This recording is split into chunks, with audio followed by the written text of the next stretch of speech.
Golden State Media Concepts Fantasy Football Podcast is your one-stop shop for fantasy football news and advice. Can't decide on who to draft on the first round? Going gaga on how to line up your team. Got you covered. Traditional League, Dynasty League, PPR League, IDP League, even Daily Fantasy Football League. Join us as we break down all the questions of fantasy football. It's the Golden State Media Concepts Fantasy Football Podcast.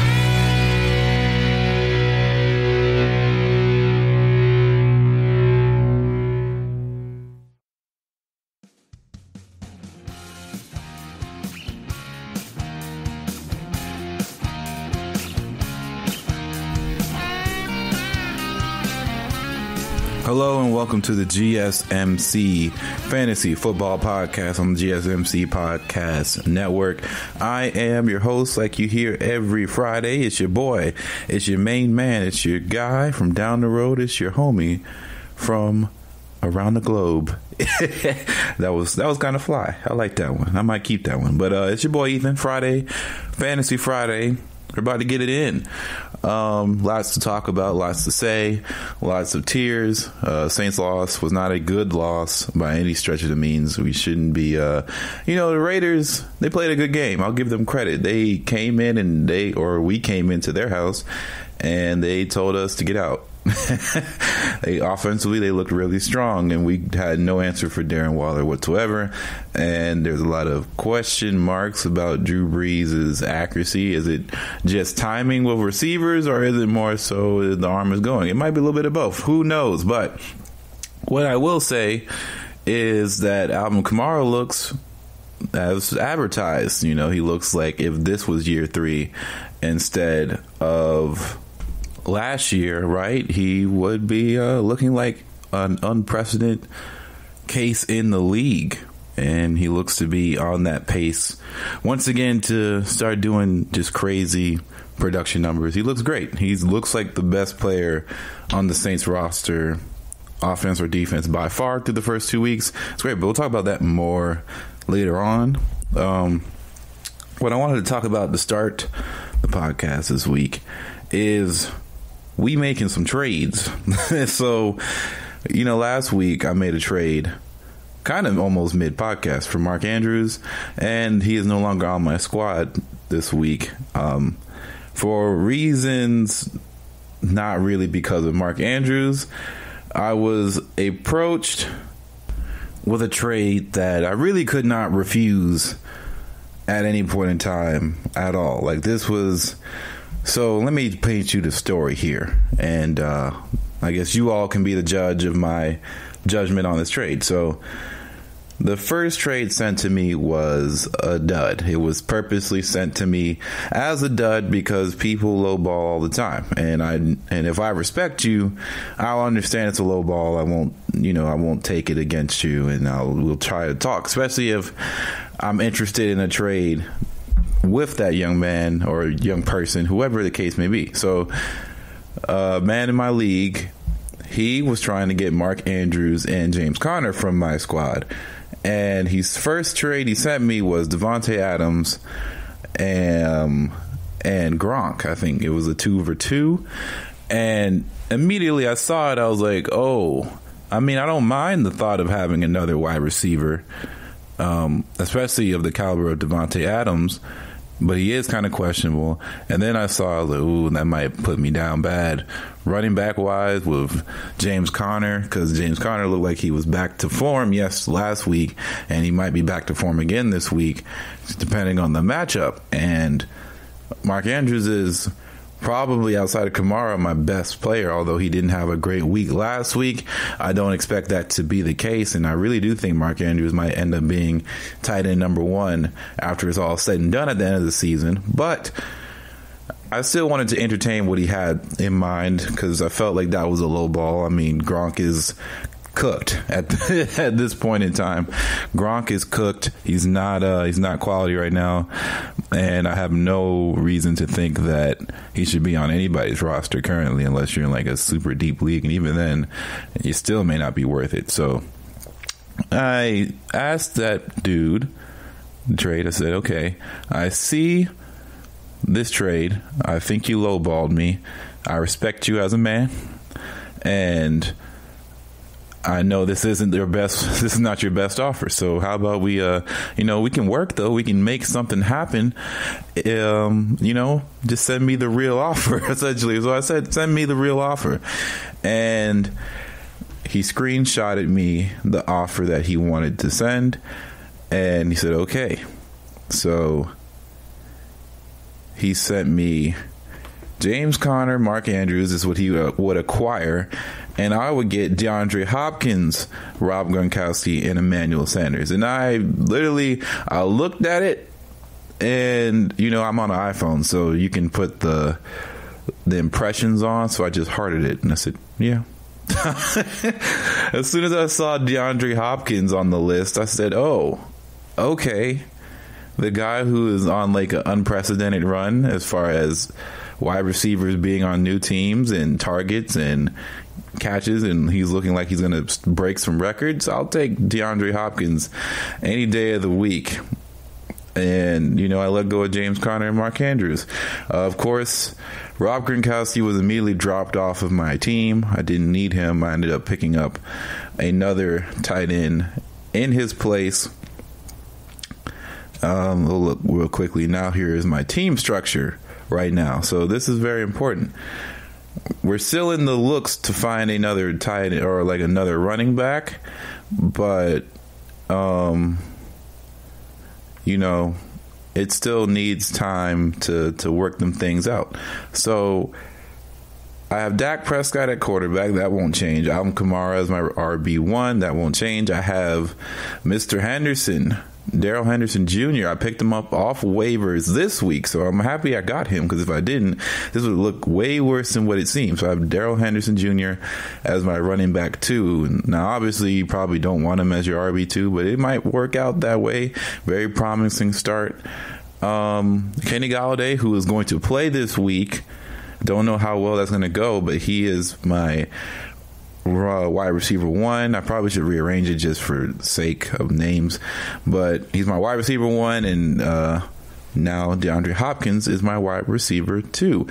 Austin Hooper is now back in my tight end spot, and David Njoku is on IR right now, so this might look better than what it might seem. Corey Davis is in my flex. That may change depending on how the rest of the week goes and how I feel about people coming out of this week, but KC's defense, and I have Greg Zuerlein. So a lot has changed from the days of having Dak, Amari Cooper, and Greg Zuerlein. I've traded a lot of my running backs recently. I've traded them away. So a lot of things have moved and shaked around, but the biggest thing is I need to get another running back off my bench that doesn't play on the same team, because the only bench running back that I have currently is Cam Akers, who is on the same team, of course, as Darrell Henderson. Now, that's good if something were to happen to Darrell Henderson, but Cam Akers is still injured currently, and I don't know what his status is going to be overall. In fact, if we read real quick, it's a rib injury in week 2, and he may not be fully healthy in time, so it's very possible that we may not see him for a little while, and he was already kind of in a weird place. He was getting carries, but it just means that Darrell Henderson is going to get a lot of playtime, because Malcolm Brown didn't seem to be potentially the explosive guy that we thought he was going to be, and that matters, right? Definitely matters, because if you look at Darrell Henderson's stats from week 2, he had 20. He had 12 rushing attempts, 81 yards, 20 points, and he got 2 pass looks for 40 yards. So he's definitely he's one of the more explosive players in their offense, especially coming out the backfield. And it may end up looking like he is the explosive option out their backfield, at least till we see what's going on. I tried to trade for Joshua Kelly. It didn't really work. Right now, since running backs are really scarce, so because they're so injured across the league, people are not looking to let them go. And that is the biggest thing that I'm starting to take away here, is that people are not looking to let their running backs go. Let them go, people. Let them go if you can get something better. So we making some trades. So now I'm going to tell you how to assess trades sent to you and how I assess this. So let's take the trade that I accepted, right? So, of course, the first thing that I saw was the first trade, right? The first thing he sent me, and it was garbage. It was not a good trade.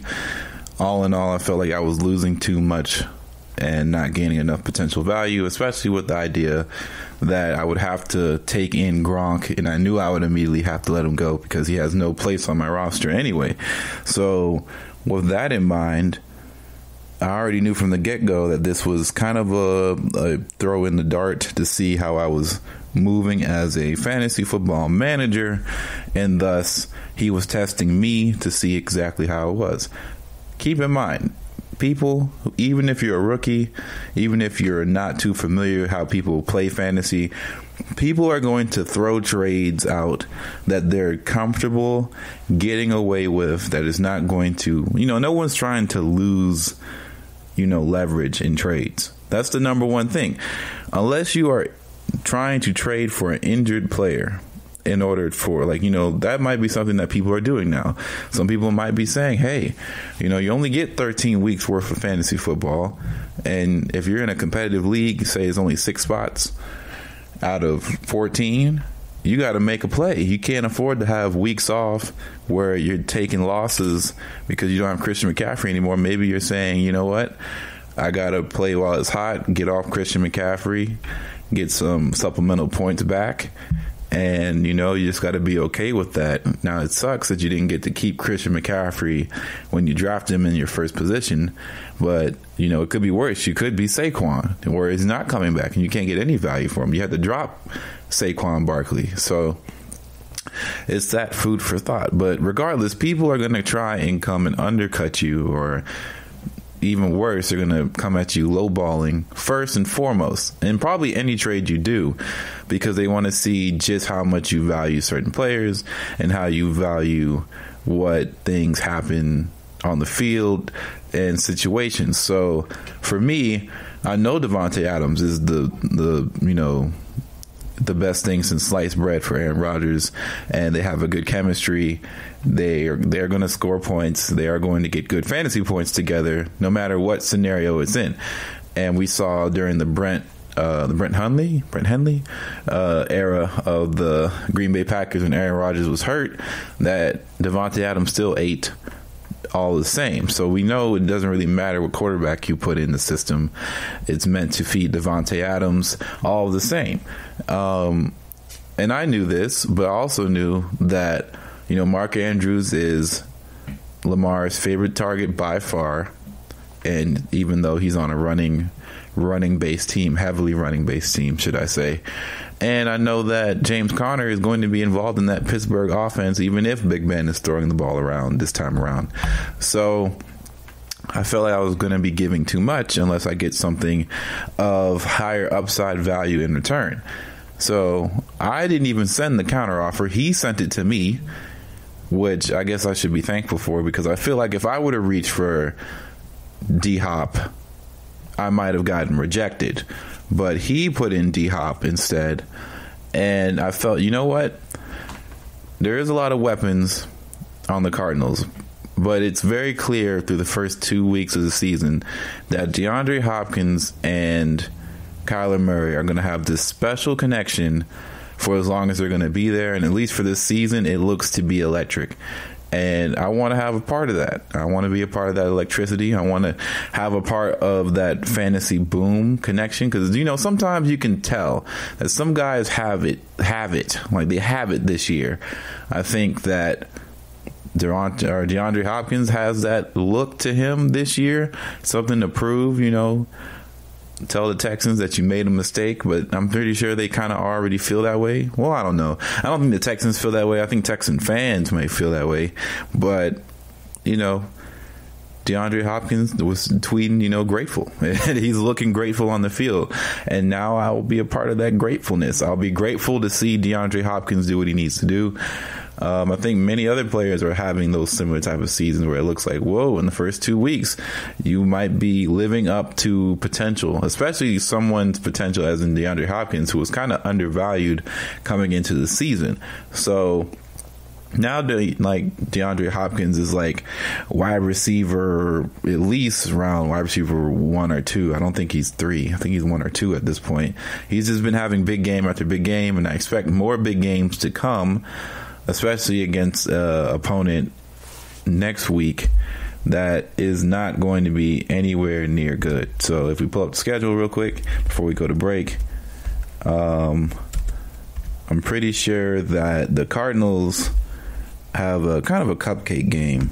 It's going to be bad, especially it's the Lions, and their defense is not very good right now. I still don't think Jeffrey Okudah has come back, and if he has, it's still a rookie. So that one might be a little bit of a barn burner, a scorcher, if Kyler Murray continues to play the way he plays. So that's what I expect him to do. I expect DeAndre Hopkins to do. We'll continue on this what to do in trades conversation coming up after this break. GSMC.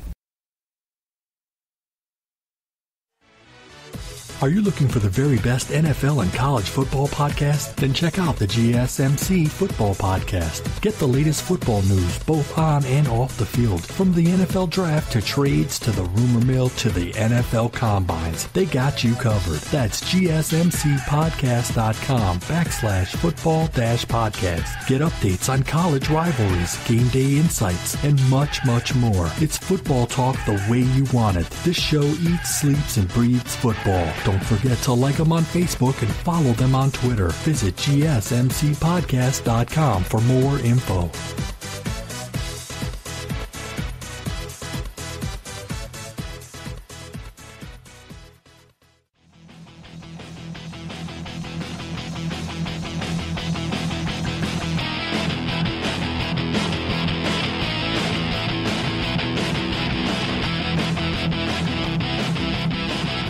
All right, we're back, GSMC fantasy football people.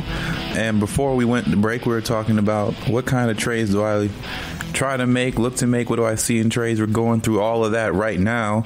And how do I assess trades sent to me? So let's remind ourselves. So the first thing I do when I assess trade is to make sure that the returning value that I get has some sort of potential to where it could be greater than what I'm giving away, or I'm not losing nearly as much. Like even if I'm giving away some star players, I'm gaining things in depth, or I'm gaining something. You don't want to be losing, the only person losing something here. So how I usually figure this thing out is I look at my total team totality. I look at what positions I'm weak at, I'm lacking at, positions that I'm, overqualified for. Like right now I have too many wide receivers on my bench, and hopefully at some point people will be needing some, or I will just have to package a few or package something to make a deal, because I would be more comfortable having another running back than all these wide receivers that all potentially could be guys that can do something for me, but they all can't start for me. You know what I'm saying? So we'll see what happens. However, I'm in that predicament right now where I have too many wide receivers, but I'm also waiting for some to blossom so that way I can get off them and potentially get a guy later on down the road. So sometimes I stockpile positions, and depending on what I like. So I assess trades, or I trade potential through, potential of how players will play in systems. What is their floor? What is their possible ceiling? So on and so forth. So what trades do I typically look to make? I look to make trades typically that will, one, benefit me. I don't like to try to rob somebody, right? Robbing somebody via trade will only get you less trades down the line. And in the future, if you're playing with a league for a long time, you're going to have that notorious identity of being a guy who sends weak trades or whack trades or whatever, and nobody will actually want to do business with you. And even in the business world, you don't want to do that. So don't do people bad, and don't send people weak stuff. Now, of course, don't send your best offer the very first time, right? Unless you really need to. And here's why. because sometimes people aren't always up. Like, this is a competition, right? This is not all friendship buddy stuff. Like, you're trying to win a fantasy football league championship. If teams could lowball somebody all the time for players, they would do so in a heartbeat. Same way here. You're going to have to lowball because you have to gauge just where people are in their fantasy football year knowledge. You may be able to get someone like Joshua Kelly in one of your leagues because they're probably on waivers in some people's leagues because they just don't know. They don't watch the Chargers. They're not up on just the umpteenth level of fantasy football savviness. Like, some people aren't tuned into it, bro. Some people are not tapped in to what's going on. And if you're tapped in and everybody else is not tapped in, you have a significant advantage because, like they say on the Ringer Fantasy Football Show, right? Information, like, data is just information, but it's up to you to be able to sift through said information to use it towards knowledge. Like, data is not knowledge. Like, just because you're taking in all this news and stuff doesn't mean that it's always knowledgeable. It's always going to be useful information to your knowledge to give you some specific edge to yourself and to your game and to your strategies. So you got to be able to sift through the garbage to be able to find the gems, so to speak. So, not just you gaining all this information, you have to be able to process it, apply it to other places to be able to take advantage of the information given to you.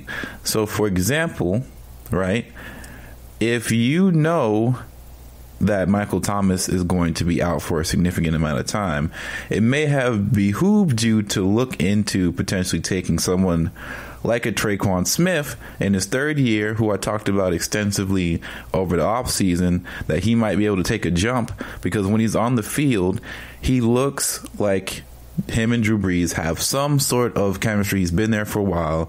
He's not brand new. He knows the offense. And when he does play, he does look like someone who can do some damage, right? He doesn't look like somebody drafted in the later rounds. He looks like a quality player. Now, he's not like a Calvin Ridley, but he's somewhere in between.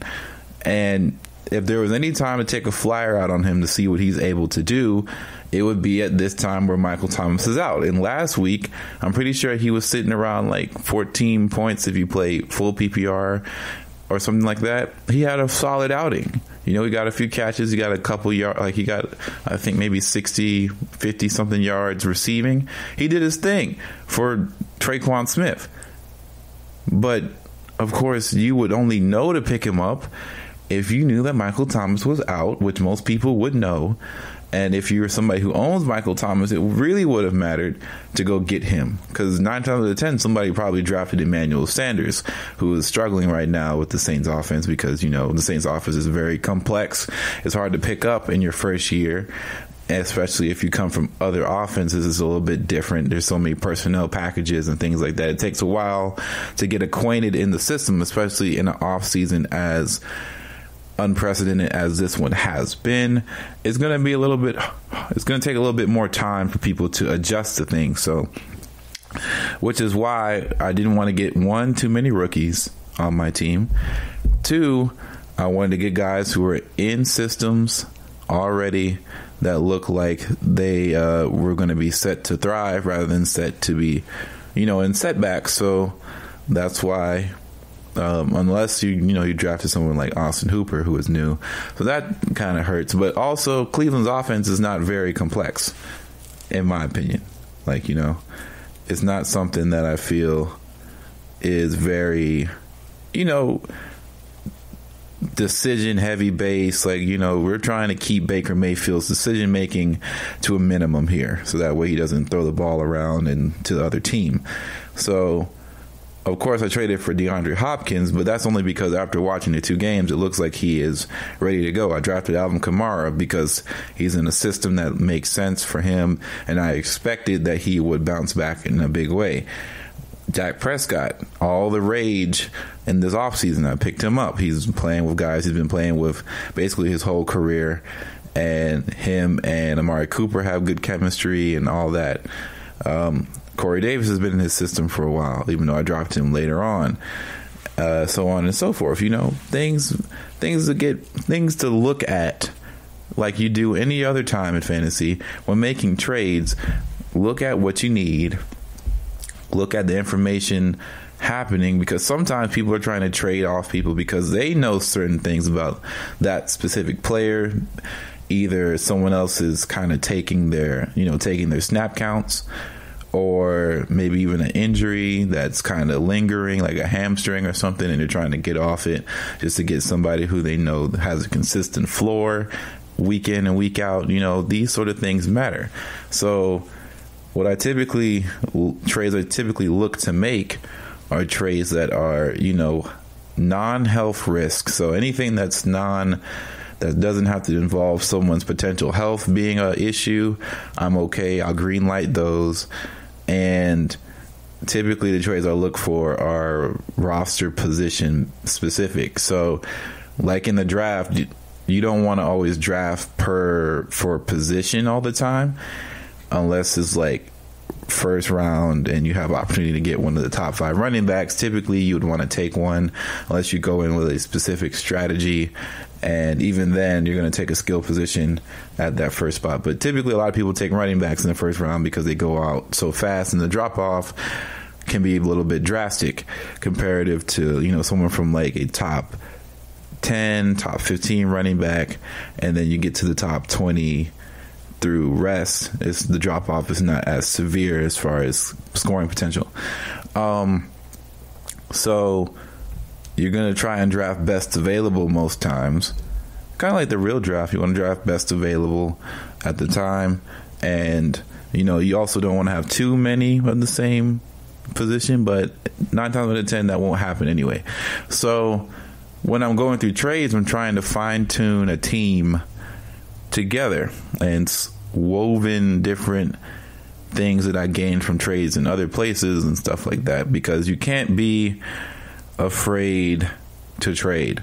So 2 things: you can't be afraid to trade, and you can't be afraid, or you can't always trade this, trade that, trade this. Like, I wouldn't want to be a guy that's trading something every week, but also I wouldn't be somebody who's sitting on teams that they draft every year. I've done that before. In fact, I did it last few years. This is one of the things that I had to look inside the mirror and say, you know what, this isn't working. This isn't going to work for me in particular. I need to do better for myself as a fantasy player, and I need to start opening myself up to trading a little bit more, because usually I draft a strong team in the beginning and I'll go like 5-2, or like I'll go 5-0 sometimes. The past few years I've gone like 5-0 undefeated, and then I go down a really, really dark slope of losing, and sometimes it's attributed to people getting hurt, or changes in people's offenses, or whatever the case may be. Somebody's affecting something, and thus that affects my fantasy team, and I'll get on losing streaks, even though most times they're not like I'm getting blown out in fantasy, but I'll lose, and losing a loss is a loss. So it made me think that, wow, I know my team is quality enough, but sometimes things aren't working out. And I'll make a trade late in the year sometimes, but that wouldn't negate all the issues I had in the middle of the year. So now I'm looking to make more healthy trades throughout the season earlier, so that way my team, stays fresher in a sense, and where I'm not always dependent on the same guys to perform, even sometimes when they get rocky. So when I start to see some rocky performances and I feel like it might be time to cut bait, I'm not going to hesitate and cut bait when I have that gut feeling. Like, you can have to choose. Like right now, I don't want to get off Kenny Golladay right now because, 1, I haven't seen him play. 2, I really think him and Stafford can do something as long as both stay healthy. And that's how I feel about that. DeAndre, unless he shows me something drastic, I don't think I'm going to move off DeAndre Hopkins. There's no way in the world I'm moving off of Alvin Kamara. Alvin Kamara is the best fantasy player running back besides Zeke. Why would I move off him? Like, there's no point. So, you can sit on guys, right? There's some guys who blossom into league winners and you sit on them. But guys who are not in particularly impact league winners that you didn't get for low value right? You didn't pick somebody up off waivers and now they're getting 20 points a game, right? You don't have to worry about that, right? That's what I picked up Darrell Henderson Jr. for, right? He got 20 points last week. Let's see if he can get 15 this week. If he can get 15 this week, then let's see if he can get, 13 or even somewhere between 13 to 20 next week. And if that starts to become consistent, you got yourself a solid running back 2 off of waivers. That's value, people. Stoinks, as they that's stock. That's getting value for something, and I let go somebody. And James Conner, who in his second week got me 20, but in his first week, he got an injury, so we really don't know. We don't know. And I still don't really know exactly what his specific place will be in the Steelers offense. At some point, he might get game restricted out of some things, but their defense is so good that you would imagine that running the ball would still be a precedent within that team. So you really don't know until you get more developed in your seasons as players and more developed in the NFL season as a group, as a whole. So sitting on guys isn't always horrible to do in the first few weeks, but if somebody sends you a trade that you're at least intrigued by, at least entertain it and see what they're doing, see how they're thinking about it, and try to predict what they're trying to do. So when this guy asked to get, Mark Andrews, he already had Darren Waller. So there's just no way he's going to have 2 high-profile tight ends on the same team, when I'm sure somebody's going to try and get something off of him for that. And he immediately, after we made our trade, he's looking to trade Mark Andrews. I thought he'd be looking to trade Waller because Waller is hot right now because he had a really good game against the Saints. And I don't know if he's going to be able to, duplicate that performance again to that level. And I think Mark Andrews' ceiling is way higher because he is, Lamar's favorite target, I feel like. And right now, Darren Waller, of course, he's not the number one option because that's definitely Josh Jacobs. But in the passing game, he is their best receiver at the moment. But we'll see what happens when, not Jared Judy, but Henry Ruggs, when Henry Ruggs does in the meantime. But we're going to take another break and we're going to come back and we're going to talk about some takes through week 2. GSMC. Check out the show that's built on the MMA. From the UFC to extreme cage fighting, they got the fights covered. Check out the GSMC MMA podcast. Get the latest news on past or upcoming fights. Join us as we talk to and about some of the biggest names in the MMA, past, present, and future. When it's the fight game, there's just one show to check out. GSMCpodcast.com/MMA-podcast. Don't forget to like them on Facebook and follow them on Twitter. Visit GSMCpodcast.com for more info.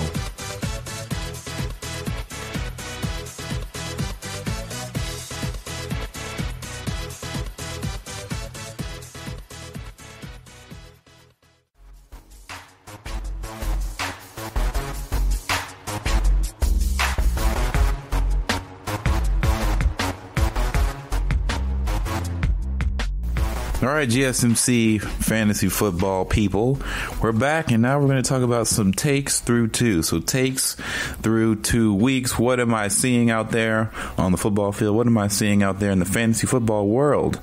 Well, a few things. So we got 3 things on the take list, and then we'll move along through and talk about some potential matchups as well.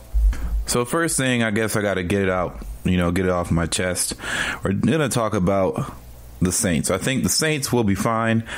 I have a Saints Twitter account that I talk about Saints football with, among all the other Who Dat Nation people, and that's been fun. It's a really nice time when you curate your taste on Twitter. It's not a hodgepodge of everything, but you're just you are head on one topic at all times. It's great. So there's a lot of debate whether or not Breeze is washed, if the defense is going to be bad, if Malcolm Jenkins is washed, Cam Jordan is, selling out. All different types of stuff was said Monday evening it was a bad loss. I get it. Didn't look great, but there are some shining moments within that loss that I think got lost in translation, for one. And two, I don't think that Drew Brees is washed. I think it's somewhere in the middle. There's some timing issues, and then his arm strength has never been something that was a strength for years. And it hasn't been, he's lost. I've been noticing the arm strength loss for a long time. Anytime Drew Brees throws down the middle and it's supposed to be longer than 30 some yards, I'm always a little bit skeptical on those throws. They can tend to be interceptions all the time. A la Minnesota Vikings interception in the playoff game for the Minneapolis Miracle. I remember that one for Ted Ginn. Anybody who's fast, I'm always kind of concerned for Drew, because he just doesn't have that air underneath the ball anymore right now, and it's clear to see. Like, we don't need to be rocket scientists to know that Drew Brees' arm strength has taken a hit. But I don't know if it's that bad to where we have to start panicking. I think that Drew Brees, personally, he's not 100% in regular season shape, like most people aren't in the league. And the Saints are so timing based, things have to get done with such precision, so many packages, so much looks. You know exactly where someone's supposed to be at the right time to make the right read and make the right throw. And right now, Drew Brees and the offense is not all on the same page. And you can clearly see that guys who typically are not getting the ball all the time are having some hard times adjusting to stuff. So, like that pass to Josh Hill. Josh Hill doesn't get the ball quite a lot most seasons. And he did get hurt a little bit prior to that horrible pass that looked really bad on tape, or looked bad on live TV. But if you look at the tape, he was late on his route, and it wasn't 100% Drew Brees' fault that ball looked as bad as it did. So to speak, to put things in perspective, I'm not panicking until I see Week 5 Saints. I think Week 5 Saints, we're going to see a different team. More efficient, more powerful, more potent. And if it's not looking that way when we get people back, when Michael Thomas comes back and things look still rough, then that's when it might be time to think Brees might be on his way to the decline faster than we anticipated, or maybe this is just a natural occurrence of his decline. He's 41. This is a 41-year-old quarterback playing. Brady is not playing well either, and people are thinking it's the decline. So, take that as what you will. I will say, though, like I said earlier at the top of the podcast, I think Alvin Kamara will take the crown for best running back in the league this year. He looks phenomenal. He looks great. He's not doing the super crazy, get off me, you can't tackle me maneuvers like he did his rookie year, right? His rookie year was bananas, the way he would bounce off guys. But at least right now, he looks to be one of the more explosive backs in the league. And if he gets those all-purpose yards that he can get, he's going to be phenomenal. Honestly, I feel like in that Raiders game, he should have received the ball so much more than just 13 carries. I think the game kind of got away from people. And in the second half, of course, it got bad because the Saints only really had 2 possessions in the second half. The Raiders literally just ate up so much clock, not even really running the ball that much, right? Because I would say that they did a pretty solid job stopping Josh Jacobs. But all in all, it was just a bad performance for the Saints. The defense, and that was a bit concerning. There was no pass rush after. Like, the first 15 minutes of that game, the Saints looked like the best team in the league. They looked like they were going to handle business. And then afterwards, after the first 15 minutes of that game, things changed. It just felt like a different game, and I don't really know what the answer is for that. I think, they just have to get into game shape and play like they know how they can play, and also not have to go up against Darren Waller every week. Then they might be good. So, yeah, that's my Saints take for the week. I think they'll be fine. It's only 2 weeks, and everybody likes to overreact because we haven't had sports, especially football.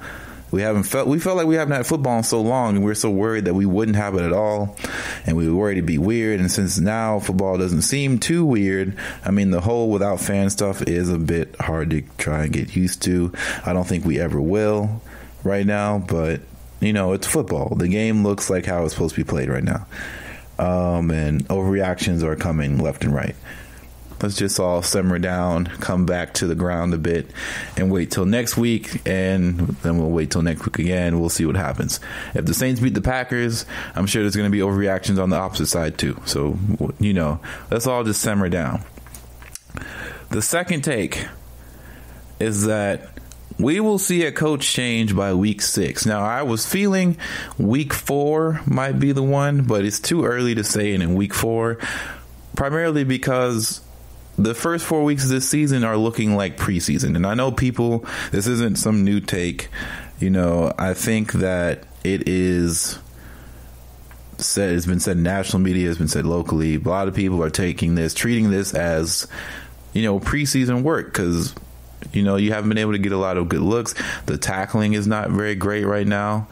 Defenses are trying to fly around, but people are saying that the lack of preseason or being able to do OTAs and training camp days are leading to these soft tissue injuries that we've been seeing quite often, especially to the big name guys.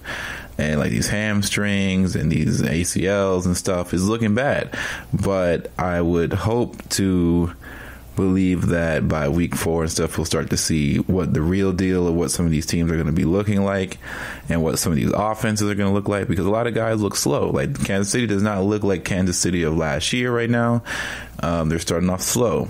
Even the Ravens, they don't look to be 100% in sync in the passing game. Their run game, which arguably looks as good as ever, even that still sometimes looks like, it doesn't look like Lamar is 100%. Not to say he's injured, but it just doesn't look like he's as unearthly dynamic as he was last year. And everybody's trying to, build up to what they could be. Tampa Bay does not look like what they might have looked like if they had a full off season, right? Right now, the best teams look like they missed no beats, but that might be due to infrastructure. Like Seattle looks phenomenal, even though their defense has given up the most passing yards in the first 2 weeks. The Patriots look like the Patriots of old, even with new Cam Newton. So even with someone like Cam Newton, they've designed an offense that he's basically ran his time in Auburn and in Carolina to a certain degree. And they fine-tuned it and made it work for him, and it's kind of simplified, and they're making it work. So it's not like they're doing a bunch of complex stuff. But back to the actual point here. I think a coach will probably be changed by week 6. And I've set my coaching tier list for firing on the last podcast here on Tuesday. But just to reiterate, I think tied for first is Dan Quinn and Adam Gase. I think 3rd through 6 can be interchangeable, but I'd say Bill O'Brien, Mike Zimmer, and Doug Peterson are the last 3. Those guys, if something doesn't turn around for those guys by week 6, we might see some coaching changes. But I would definitely put some, if you can bet the line on coach firing, or what's the number on that, I think that I'd say Dan Quinn being the first coach probably gone if it goes south really bad. Like if the Falcons don't win a game by week 6, I think he's gone. I'd said by week 4. I said he has 2 more games to really turn this around to get to 2-2, because it's not looking good. He shouldn't have lost last week. And Adam Gase, it's just clear that something is off there. Either the front office really loves Adam Gase and they're going to stick with him no matter what the players feel like or what, but Adam Gase is a weird head case where everybody who leaves the Adam Gase lifestyle ends up being a much better player in the long run. I don't know why that is. It's very strange phenomena. I don't know why that's going on, but I think that if things continue to go the way they are for the Jets, they're going to be bad for the most part anyway. So I don't know just where his actual it's time to fire Adam Gase thing takes him, because I don't think the Jets had any aspirations to be, good, especially after trading away Jamal Adams. I don't know what they thought they were going to be able to do anyway. Although it was promising that when Sam Darnold came back, they went on a bit of a nice run for the Jets. So who knows? I don't know if they have another run like that in them. Just the same way I don't feel like the Falcons have another run to take off like 5 straight wins or like, win 5 of the last 6 to basically secure Dan Quinn's job for another year. I don't know if they can do that again. But the third take, Josh Allen solidifies himself this week, as in week 3. If they win and it looks good, Josh Allen solidifies himself as one of the best quarterbacks in the AFC, and it might be like a top 3 thing. Like right now, the best quarterbacks in the AFC are, of course, Patrick Mahomes, Lamar, interchangeable, whatever one you want to pick. They actually play this week, which is one of the big games of the week. They play Monday night, but Lamar, Patrick Mahomes, Kyler Murray. Then I'm going to have to go, to not to anyone's surprise, but I might have to sit there and say, maybe Cam? Cam is 5? I guess Cam is 5.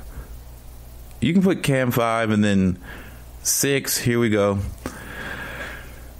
6 might have to be that guy over there on the Titans. Tannehill is looking great, honestly, and that says a lot because Derrick Henry has not been the best for fantasy purposes. We understand how Derrick Henry works, but Tannehill has been great. He has looked like a top, he's looked good week to week, and he's definitely playing like a top 10 quarterback right now. And I don't know how long that's going to last, but yeah. Actually, Tannehill's 5 because I definitely put Kyler Murray in an AFC quarterback conversation. So that's my bad. My fault. So, yeah.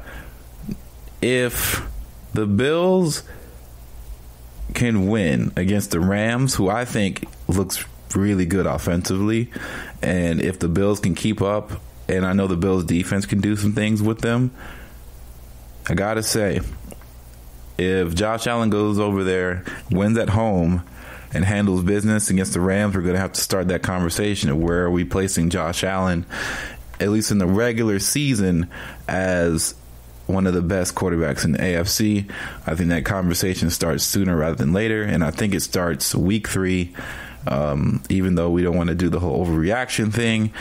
I don't think this is an overreaction. I think Josh Allen has been one of the more promising potential stories that has kind of worked out so far, and he looks really good. Him and Diggs look really good. It's made John Brown more potent. Their offense is all it's doing well. Doug McDermott got this team looking quite formidable. They did play against the Jets and the Dolphins back to back, but there were signs that this thing is really turning around. So we'll see against a real opponent, a real football team, so to speak, a team that's looked they're formidable over the past 2 weeks, and we'll see what they're capable of doing. So, yeah. We're going to take our final break, and coming out, we're going to talk about some of the top games coming up this weekend, this Sunday, and we're going to talk about what happened in the Thursday night game. We can't forget about that. Coming up, GSMC. We'll be right back. Check out the show built around the women of MMA. From the UFC to the extreme cage fighting, we got the fights covered. Listen. It's the Golden State Media Concepts Women's MMA Podcast. The latest news of upcoming fights, discussions of previous matches. Join us as we talk to and about the biggest names in women's mixed martial arts, past, present, and future. When it's the women's fight game, you know where to listen to. The Golden State Media Concepts Women's MMA Podcast.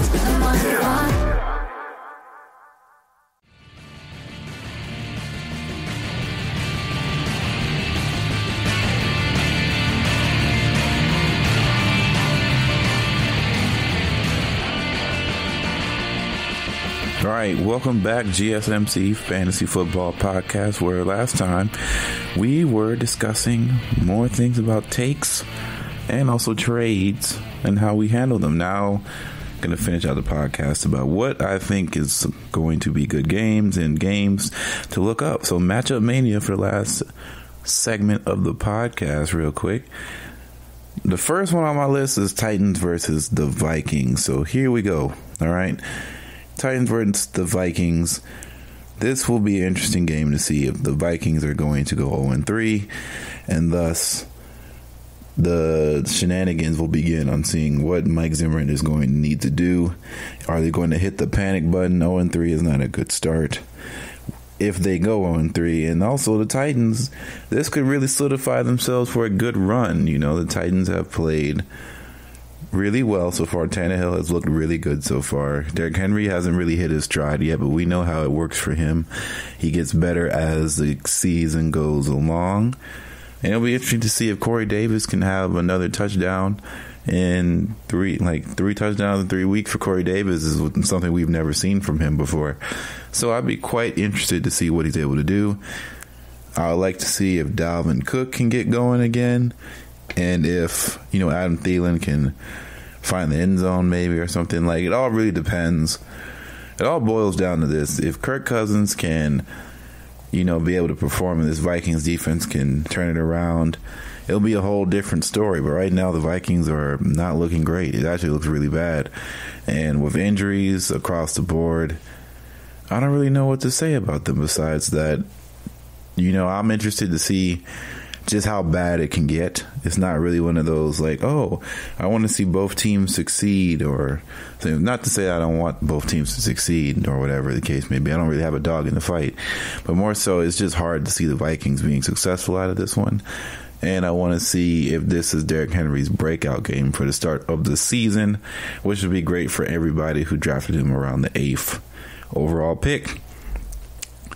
All right, moving on. That was really quick. It wasn't too much to talk about, but one of the more interesting fantasy games, I think this is probably the fantasy game of the week by far, Cowboys versus Seahawks, as there's a barn burner ready to go. Cowboys defense has not really shown anything worth merit recently, and neither has the Seahawks as far as the passing game, and that's what the Cowboys have been doing. Interesting stat. The Cowboys have like a 70+ success rate when it comes to throwing the ball on first down. That's really good. And I'm pretty sure the Cowboys have a 60% success rate on first downs in general. So the Cowboys are really efficient right now as far as moving the ball down the field offensively. And Dak has been playing really well in these first 2 games. I expect to see more of the same. And if their secondary on the Seahawks is not very good right now and is struggling a bit to cover people and to keep good players down, I have no reason to believe otherwise that the likes of CeeDee Lamb and Amari Cooper and Michael Gallup can't torch this secondary if they want to. And I smell a barn burner approaching, because I don't believe the Cowboys defense can handle Russell Wilson and the gang either. So Tyler Lockett is going to have free reign. You know, our boy DK is going to have free reign. Chris Carson is going to get wild in the passing game. It's going to be I think this one is actually going to be really high scoring, probably in the 30s. And that would be really fun for us fantasy owners. I think everybody wins at that point. And I don't know who wins this one, honestly. It'd be a good win if the Cowboys can get it, but I think the Seahawks are on a mission. Even if their defense is not all the way ready yet, I don't think Jamal Adams is going to be I don't think Jamal Adams is going to miss an opportunity to, you know, beat the team that technically he kind of wanted to go to. So there you go. That's the one. I think Cowboys, Seahawks are probably going to be your best fantasy production game. And if you want to key in on a game to watch, that's one I would probably tune into. Another one is this Packers versus Saints, just because we don't know what's going to happen with Devontae Adams. From my understanding, he did not practice Thursday. That could mean all different types of things. We'll have to see Friday what happens. But if he doesn't play, that significantly impacts people who have Alan Lazard and, you know, Montrezl Valdes-Scantling and such. You know, Aaron Jones is going to get his. I just don't know how much. The Saints' run defense usually is pretty good. But Aaron Jones is a good player, so we'll have to see. We've seen the Saints stop good players before, but also if Aaron Rodgers can get frisky out there in the passing game, it will open up everything else. And if you open up everything else, the Saints can definitely unravel in the defense department. It's happened time and time again. If you can break one wall, both walls tend to get weaker. On the Saints side, it'll be interesting to see if they can bounce back in the passing game with Emmanuel Sanders, as Emmanuel Sanders did absolutely nothing Monday night for fantasy or for his team. We'll see if, Traquan Smith can have a repeat effort or even better than from Monday night, and we'll see if Jared Cook can find the end zone again and hopefully get more than one target or one reception. That would be nice. And honestly, the most important thing is to see how they handle probably a better defense than what the Raiders can give you. I think is probably the biggest thing is that the Packers defense is on paper really good, and that matters, right? That definitely matters. But it will also be interesting to see if Alvin Kamara can do what he did for a third week in a row, because we all know last year he had a good start and he looked good, and I think he actually looks better than he started last year, and then the injuries came and then things slowed down, and of course the absence of Drew didn't help too much either. But right now Alvin looks really great, looks phenomenal, and it'll be good to see him do it against a really good defense. Not to say he didn't do it against a really good defense in the first week, but I think that I don't know if the Packers front seven is that strong compared to the secondary, but we'll have to wait and see. But I think the Packers game would be a really good test for the Saints, just to see where they're at in week 3 and just to see just how far behind they are, just how much of a outlier that Raiders game really was. Of course, we should probably talk about the Chiefs versus the Ravens Monday night game. It's going to be big time. I think that, honestly, it can go either way. It depends on which Chiefs show up. If we get the first week Chiefs where they decide to run the ball and they can move the ball really however they want to, then it's really hard to stop them at any point in time, because they can get anything they want in the offense at any given time when they're hot and they can run the ball, because we all know they can pass the ball when Mahomes is on. The Ravens, it's all about possession control.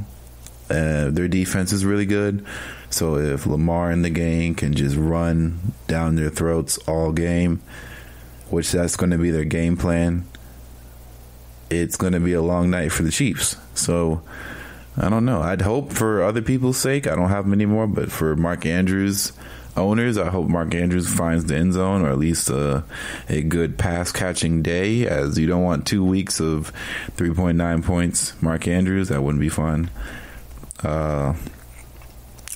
Tyreek Hill will be interesting thing here, since the Ravens defense as a whole totality is really, really strong. I think Tyreek Hill's presence is going to add some chinks in the armor, and also it's very possible that Sammy Watkins might be missed if he's not 100%. Just keeping that out there. A stay away game, I guess I can throw one out there. A stay away game for sure. Probably Texans Steelers. I wouldn't play a Texans player just out of all risk. All risk, I'd stay away from the Texans this week. The Steelers have shown that their defense is the best so far in the NFL. And I mean, it was kind of like that last year, but this time it's pretty potent. It's a potent defense for sure. And we've already seen 2 games worth of the Texans' offensive line not being able to hold up. So I would not want to be the guy that's unfortunately having to start Deshaun Watson against, the other Watt brother. Bud Dupree and the gang is not going to be fun. It's not going to be a fun time. So I would avoid that at all costs. Panthers and Chargers would be nice for Austin Eckler to get something, because it seems like the Panthers through 2 weeks have given up quite a hefty amount of points to running backs, especially those who can pass catch and or not pass catch, but they gave up some pass catching numbers to Josh Jacobs in the first week, and Josh Jacobs went off first week. Week 2, we saw a run by committee system where, Leonard Fournette kind of was the closer, and Ronald Jones was the starter. Like, if this was like baseball, they'd be like pitchers, and that's how it would kind of be. So in reality, this would be a nice game to own either Josh Kelly or own Austin Eckler. So pick your poison there, but I think the Panthers are going to give up some rushing yards. And I wouldn't be shocked to see if Tyrod plays this week, but also be prepared for anything. Honestly, I'd avoid any quarterback on that roster until you find a solidified place within that. You know what I'm saying? I would not put myself in that situation. We already talked about the Rams versus the Bills. That could be a really, really explosive game, or that could be one of those games where the Bills defense really shuts things down, or maybe this is the game where Josh Allen slips up. It's so much uncertainty. We don't know.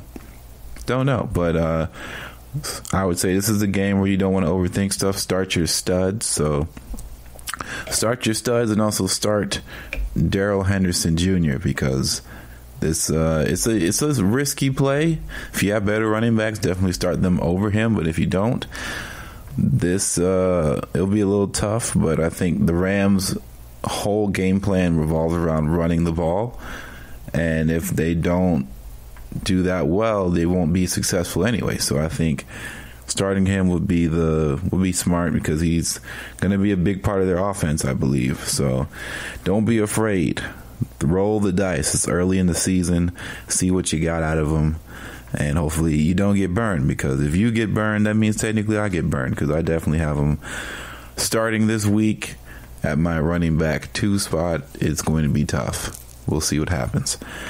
Real quick, the Miami versus Jacksonville game. So Miami routed them. It was horrible. Actually, it was 31-14. Tough game. Minshew looked good at times, but to be honest, near the tail end, he was just trying to make something happen, and then nothing happened. So all in all, it was a tough go. But Miami put up 31 points against Jacksonville, who has a solid defense, but they do give up a lot of points. Gaskin, 66 yards, so 3 yards per carry, 22 carries. Solid game. He didn't score. Ryan Fitzpatrick got a touchdown in. Jordan Howard got a touchdown in, and he only had 3 carries. So once again, Jordan Howard is in that predicament where he is basically your goal line back. And essentially, he's kind of like the LeGarrette Blount of every offense he's on now, since he left the Bears. And he is significantly worse than LeGarrette Blount was at the time. Devontae Parker had a nice game, 5 receptions, 69 yards, no TDs, but he was definitely around. Mike Gillespie, 1 catch, 15 yards, 1 touchdown. If you started him, you're blessed. Preston Williams, 2 catches for 7 yards and a touchdown. If you started him, you're blessed. So, hey, what can you say?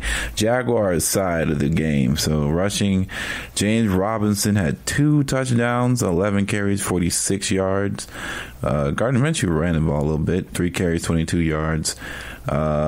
Chenault had 1 carry, only for 1 yard. He got involved in the passing game a little bit, though. 5 catches for 33 yards. So that's about a 6.6. They kind of spread the ball around a little bit. James Robinson had 6 receptions for 83 yards. So just keep that in mind, as this guy is actually looking kind of juicy. I have a hard time believing that he's going to be able to keep up this pace, but it's a cool little look. They definitely spread the ball around. They threw it to Chris Thompson too, so keep that in mind. They're definitely getting running backs involved here in Jacksonville. But with that said, it's going to be a GSMC Fantasy Football Podcast on the GSMC Podcast Network. I'd like to thank you all for listening. Don't forget to rate, review, comment on the podcast. Let me know how I'm doing, man. Let me know how everybody's doing. Good, bad, ugly, it all helps. Don't forget to follow us on social media, Facebook and Twitter. And I'll see you all next Tuesday. Peace out. You've been listening to the Golden State Media Concepts Fantasy Football Podcast, part of the Golden State Media Concepts Podcast Network. You can find this show and others like it at www.gsmcpodcast.com. Download our podcast on iTunes, Stitcher, SoundCloud, and Google Play. Just type in GSMC to find all the shows from the Golden State Media Concepts Podcast Network, from movies to music, from sports to entertainment, and even weird news. You can also follow us on Twitter and on Facebook. Thank you, and we hope you have enjoyed today's program.